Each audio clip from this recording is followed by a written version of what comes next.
Hej alle sammen, så lige nu så er der zoomet rimelig meget ind på mit ansigt, og det er netop på grund af, at jeg skal lave sådan en gør dig klar med mig til juleaften, for i dag så er det netop juleaften, i hvert fald for mig. Når I ser den her, så er det nok ikke juleaften mere, fordi den her kommer ind efter. Så derfor tænker jeg, hvorfor dog ikke lave en gør dig klar med mig, nu når det var juleaften. Og ja, man vil jo altid gerne gøre lidt ekstra ud af sin makeup, når det er juleaften, selvom det kun er en familie, der ligesom kommer på besøg. Så derfor så har jeg selvfølgelig tænkt mig at vise jer, hvordan jeg gør mig klar med min makeup. Så ja, se bare med. Så jeg tænker, at jeg vil tage lidt udgangspunkt i nogle Benefit-produkter. Det er slet ikke sponsoreret eller noget, hvis I tror det. Det er nemlig på grund af, som I ved, så har jeg haft, eller nogle af jer ved det måske fra Instagram, at jeg har haft Benefit-kalenderen i år. Hvilket vil sige, at jeg har fået en masse af de her mini-sites-produkter fra Benefit. Så jeg tænker, at jeg egentlig vil tage nogle af dem i brug. Jeg har fyldt hele den her sådan skuffe op med det, så det ligger sådan hernede-agtigt. Så jeg tænker egentlig bare, at jeg vil bruge de produkter, som jeg nu kender fra. Jeg fik det Professional.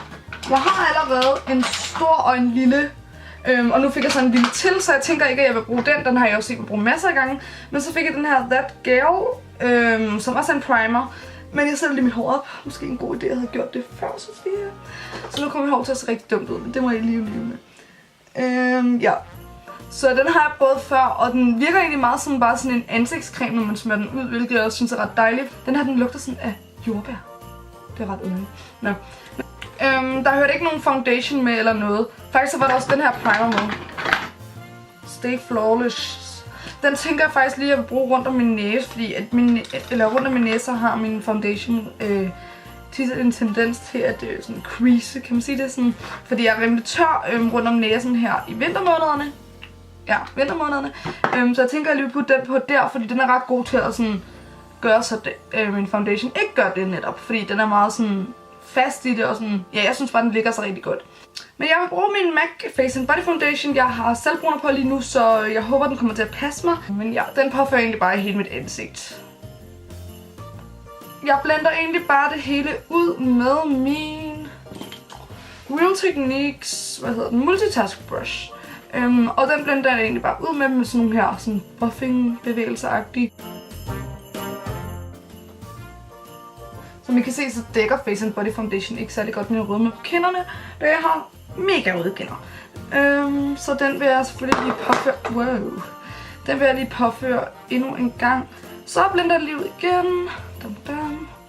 Og ja, nu vil jeg egentlig gå videre til concealer i dag faktisk, i min Benefit-kalender, som jo så var sidste dag. Det er virkelig sørgeligt. Der fik jeg en concealer, og jeg tror aldrig, jeg har hørt om den før. Den hedder Fake Up, og i starten tænkte jeg, hvad er det her? Fordi prøv at se, kan I se, den er sådan hvid rundt om, den ligner sådan en læbepomade. Det mærker sig som en læbepomade.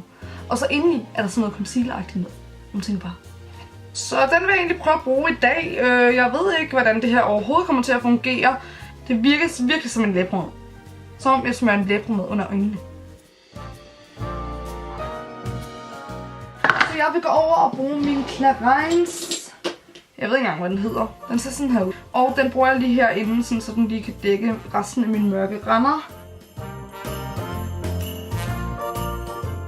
Men jeg blender resten af min concealer ud med min Real Techniques Expert Face Brush.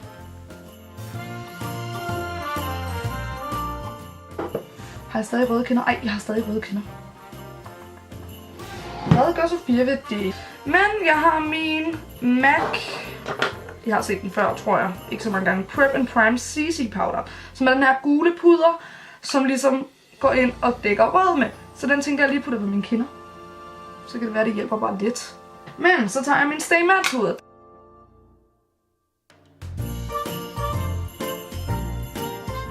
Så tager jeg den store puderbørste igen.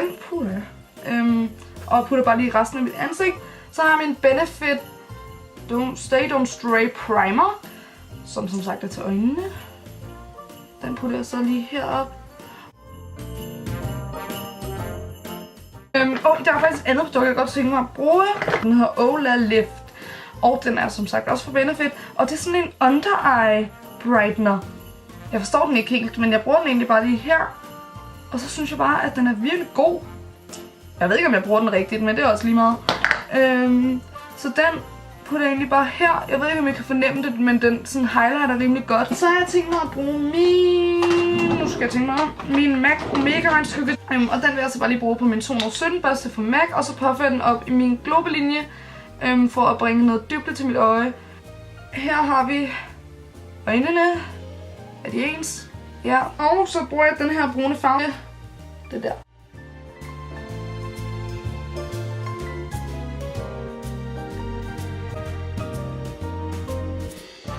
Jeg tager den hvide. Jeg tror faktisk, jeg vil gå ind med en helt hvid øjenskygge. Sådan helt mat. Så jeg har lige taget min NYX Jumbo Eyeshadow Pencil. Lige påført på min øjenlåg. Påført lidt mere. Og så gør jeg lige en hvid øjenskygge igen. Fordi at jeg vil gerne have den til at være mere kraftig. Jeg tager lige min blendingbørste igen og blender lige ud. Jeg går ind med min Etsumi blush palette, den brugte jeg også i vores sidste video. Eller vores anden sidste video, jeg ved ikke hvornår den er kommet ud.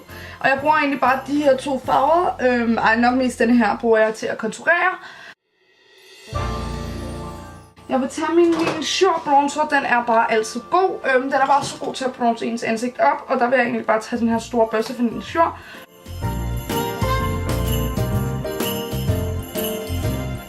Jeg vil bare gå ind med min Posy Tint. Blender den egentlig bare ud af mine fingre. Så bruger jeg den der. Den elsker jeg seriøst. Det er bare min yndlingsblush her for tiden. Fra Etsumi. Jeg ved ikke helt, hvad der vil sige det. Min High Beam.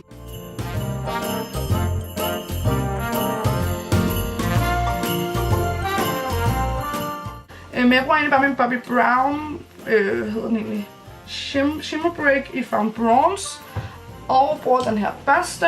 Og påfører den egentlig bare op ved min kindben.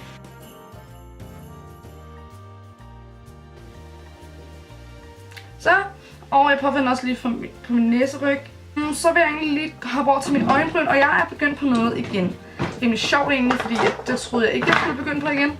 Og det er min Omega øjenskygge til øjenbryn. I ved det nok ikke, men jeg har ikke brugt den i årevis. Okay, ikke årevis. Så det har været rigtig lang tid. Til øjenbrynene, da jeg sådan bare er gået væk fra den. Jeg vil bruge min Gimme Brow. Jeg vil egentlig bruge min Maybelline Lasting Drama Gel Eyeliner. Så min eyeliner gik fuldstændig galt, og det har bare taget, 20 minutter for mig, så jeg er glad for, at jeg ikke filmede det. Og som I kan se ude i siden, så er den lidt fucked lige nu. Jeg har selvfølgelig lige tænkt mig at gå ind og rette det. Godt, så efter mange forsøg med at rette min eyeliner, så er den blevet nogenlunde nu, synes jeg selv. Så hvis I ikke synes, det er flot, så må I synes det. Jeg fik 2 mascara i den der. I den der Benefit tingling. Jeg fik både The Real og Bad Girl Lash. Jeg har allerede prøvet The Real før i stor form, eller stor version, eller hvad man siger. Og den har jeg altså brugt op for lang tid siden, så jeg er faktisk glad for, at jeg fik den igen. Men eftersom jeg har sådan brugt den før, og jeg ved, at den er god, så tænker jeg, at jeg vil prøve den her Bad Girl Lash. Og den vil jeg egentlig bare lige påføre på mine vipper.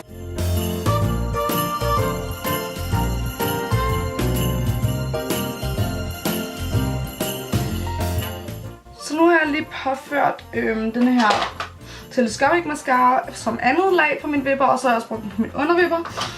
Og nu vil jeg egentlig prøve at vise med den røde læbe, selvom jeg ikke kommer til at bære en rød læbe i kirken, fordi det er måske ikke lige så smart. Så jeg lægger lige en lip liner, for at min læbestift kan lægge sig bedre.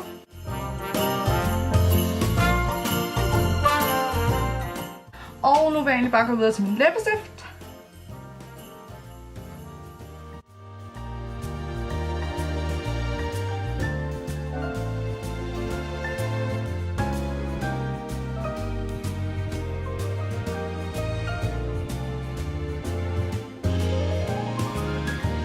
Så det her, det er egentlig bare mit julelook, og jeg håber, at I selvfølgelig har haft en god juleaften. Og så håber jeg egentlig bare, at I kunne lide den her video, og så ses vi selvfølgelig i vores næste. Hej hej!